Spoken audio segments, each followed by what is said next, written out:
নমস্কার, আমি ডক্টর কৌশিক ঘোষ। বাংলার এই পাঠশালায় সবাইকে স্বাগত জানাই। আমরা যে ছায়া প্রকাশনীর পদার্থবিদ্যা বইয়ের দ্বাদশ শ্রেণীর পঞ্চম অধ্যায় অর্থাৎ তড়িৎ প্রবাহ ও ওহমের সূত্রের এমসিকিউগুলো করতে শুরু করেছিলাম। তার চতুর্থ পর্বে অর্থাৎ পার্ট 4-এ কোষের আভ্যন্তরীণ রোধ ও নষ্ট ভোল্ট এবং গ্যালভানোমিটার ও শান্ট সিস্টেমের যে এমসিকিউগুলো আছে 29 থেকে 34 দাগ পর্যন্ত সেগুলো করব। এর আগের তিনটে ভিডিওতে আমরা 28 দাগ পর্যন্ত করেছি 1 থেকে। যদি ভিডিওগুলো দেখে না থাকো দেখে নিতে পারো, লিঙ্ক ডেসক্রিপশনে দেওয়া আছে। 29 দাগে কি বলেছে, 2.1 ভোল্ট তড়িৎচালক বল বিশিষ্ট একটি কোষকে একটি 10 ওহম রোধের সঙ্গে যুক্ত করা হলে রোধটির মধ্য দিয়ে 0.2 অ্যাম্পিয়ার তড়িৎ প্রবাহিত হয়। কোষটির আভ্যন্তরীণ রোধ কত? অর্থাৎ এরকম একটা 2.1 ভোল্ট তড়িৎচালক বিশিষ্ট একটা কোষ আছে, তার সঙ্গে বাইরে 10 ওহমের একটা রোধ যুক্ত করা আছে,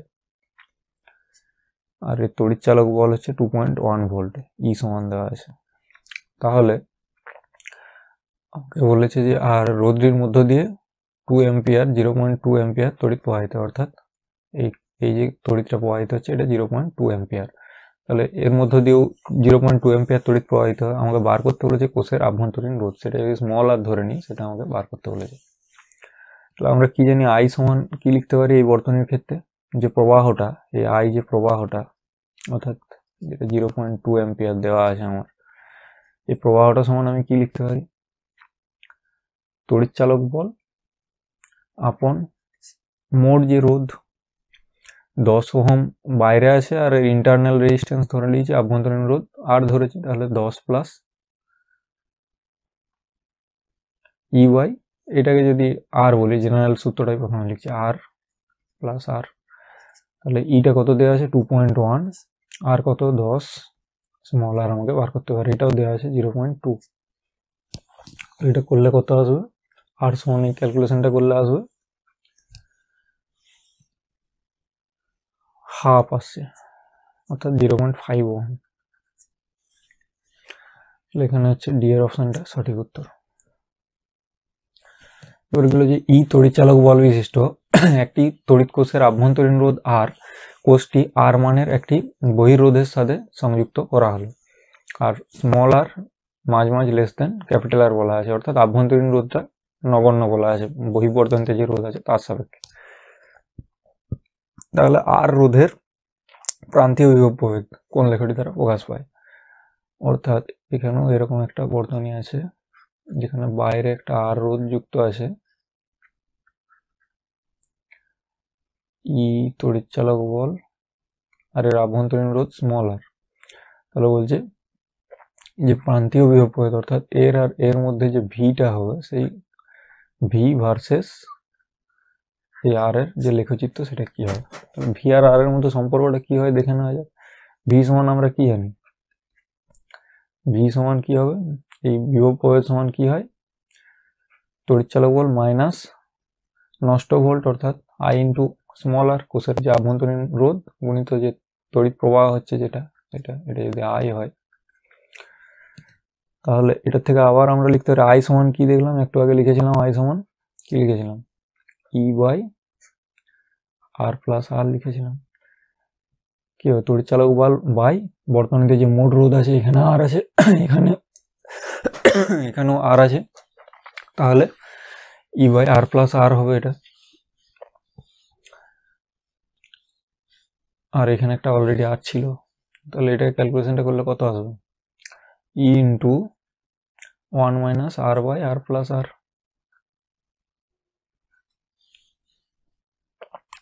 এটা সমান কত হবে, ই ইন্টু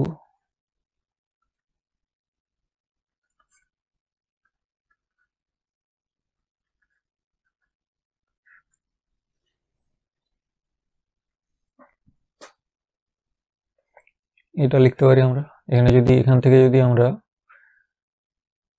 স্মল আর কমন নিয়ে নিই তাহলে এটা লিখতে পারি, স্মল আর কেটে যাবে, এটা হবে। তাহলে এরপর দেখো আমরা রিলেশনটা পেয়ে গেছি, ভি এর সঙ্গে যে আর এর রিলেশন একটা পেয়েছি, ভি সমান কি পেলাম, E into 1 minus 1 by 1 plus r by r. এরপর একটা জিনিস খেয়াল করো, এই বিন্দুতে কি হবে, এই বিন্দুতে ভি সমান 0 এবং আর সমান 0, ভি সমান 0 তাহলে আর সমান কত হচ্ছে, বা আর সমান যদি 0 হয় এই বিন্দুতে হচ্ছে আর সমান 0, আর সমান হচ্ছে এখানে 0, তাহলে ভি সমান কত আমরা দেখব।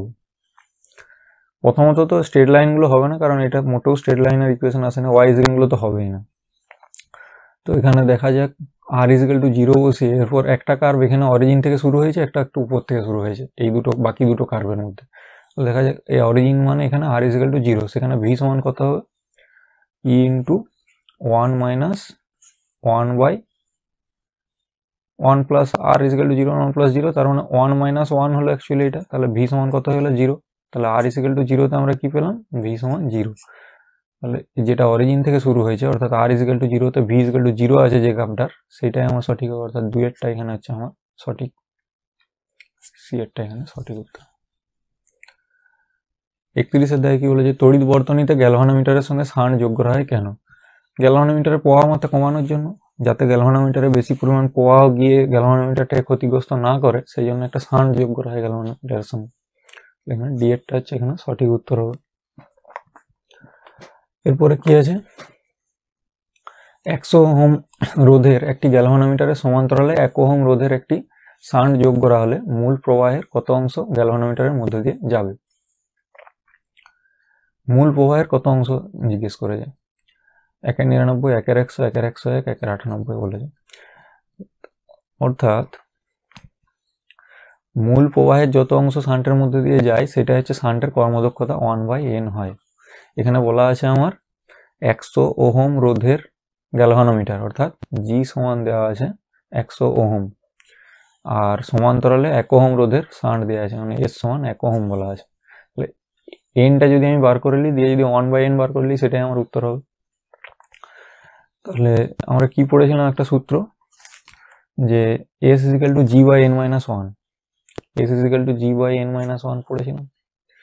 এস সমান দেওয়া আছে 1, তাহলে 100 বাই এন মাইনাস 1 সমান কত হচ্ছে 1, তাহলে এন মাইনাস 1 সমান 100, বা এন সমান কত হচ্ছে 101, তাহলে 1/n সমান কি হবে, মূল প্রবাহের কত অংশ গ্যালভানোমিটারের মধ্যে যাবে, এটাই তো, এন সমান কত হবে 1/101, সি এরটা হচ্ছে এখানে সঠিক উত্তর হবে। 33 দেখে কি বলেছে, আর রোধের একটি গ্যালভানোমিটার একটি বর্তনীতে যুক্ত আছে, বর্তনীর মূল প্রবাহ মাত্রা গ্যালভানোমিটারের সহনক্ষম প্রবাহ মাত্রার কে গুণ, গ্যালভানোমিটারের সঙ্গে সর্বোচ্চ যে রোধের শান্ট ব্যবহার করা যাবে তার মান কত হবে। এখানে গ্যালভানোমিটারের রোধ দেওয়া আছে আর মূল প্রবাহ মাত্রা সহনক্ষম মাত্রার কে গুণ, অর্থাৎ এনটাও দেওয়া আছে কে, আর গ্যালভানোমিটারের সঙ্গে সর্বোচ্চ যে রোধের শান্ট ব্যবহার করা যাবে এটা বার করতে বলেছে। সিম্পল আগের ফর্মুলাতেই হবে, এর সমান কি বললাম, জি বাই এন মাইনাস 1, এখানে জিটা কত দেওয়া আছে, আর বাই কে মাইনাস 1, এন সমান কে আছে, এই যে কে গুণ বলা আছে এইটাই হচ্ছে আমার, তার মানে 1/k আমার হচ্ছে দক্ষতা সম্পন্ন শান্টটা আমাকে ব্যবহার করতে হবে। তাহলে 1/, এখানে কি পেলাম, আর বাই কে মাইনাস 1 এর সমান, ডেটটা সঠিক উত্তর হবে। 34 দেখে কি বলেছে, ভিন্ন রোধের 3টি ভোল্টমিটার চিত্র অনুযায়ী কোনো বর্তনীতে সংযুক্ত করা হলো, পি ও কিউ বিন্দুর মধ্যে বিভব প্রয়োগ করলে ভোল্টমিটার 3টির পার্ট হয় যথাক্রমে V1, V2, V3। আচ্ছা, এটা সমান্তরাল সমবায় আছে, এই দুটো সঙ্গে এটা সমান্তরাল সমবায় আছে, তাহলে এই দুটো শ্রেণী সমবায় আছে, কত হবে, কি হয় শ্রেণী সমবায়ে কি হবে, মোট পোটেনশিয়াল ড্রপ বিভব প্রভেদ কত হবে এই দুটো বিন্দুর মধ্যে, V1 প্লাস V2, আর এই দুটো বিন্দুর মধ্যে কত আছে V3, আবার সমান্তরালে আছে, এই কম্বিনেশনটা এর সঙ্গে সমান্তরালে আছে, মানে এই দুটো বিন্দুর মধ্যে যা বিভব প্রভেদ হয় এই দুটো বিন্দুর মধ্যেও তাই হয়, অর্থাৎ V1 প্লাস V2 সমানই আমার কি হবে V3। এখানে কোনটা আছে, সি এরটা এখানে সঠিক উত্তর। এই ভিডিওতে এই পর্যন্তই। ভিডিওটাকে যদি ভালো লেগে থাকে ভিডিওটাকে লাইক করে দিও, শেয়ার করো বন্ধুদের সঙ্গে, চ্যানেলটাকেও সাবস্ক্রাইব করে দিও। ভিডিওটাকে শেষ পর্যন্ত দেখার জন্য অসংখ্য ধন্যবাদ।